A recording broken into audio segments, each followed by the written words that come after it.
কি কবে নিয়ে এসেছো? হ্যাঁ, পোকায় ভরা। পোকা না, পোকা না, একটু কালো দাগ আছে। প্লিজ ম্যানেজ করে নাও। আর ওই চারা মাছগুলোকে নিয়ে এসেছো? ওগুলো কাটতে কাটতে তো বেলা 12টা বেজে যাবে। আরে কি করব, বড় মাছের অনেক দাম, আমার কাছে অত টাকা নেই। ওর থেকে নুন ভাত খাওয়া অনেক ভালো। আশ্চর্য।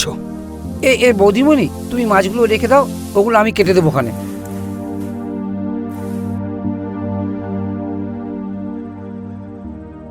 রণ, কি করছিস? আরে আদিত্য, আয় আয়। কি ব্যাপার হঠাৎ? এই অঞ্জনা, এটা তোমার জন্য। কি আছে ওতে? আরে একটা শাড়ি। শাড়ি? শাড়ি কিসের জন্য? আরে কিসের জন্য আবার? গোর্কি সদনে গানের প্রোগ্রাম আছে না অঞ্জনার। কই, তুমি আমাকে আগে বলোনি তো। তোমাকে সব কথা বলতে হবে নাকি?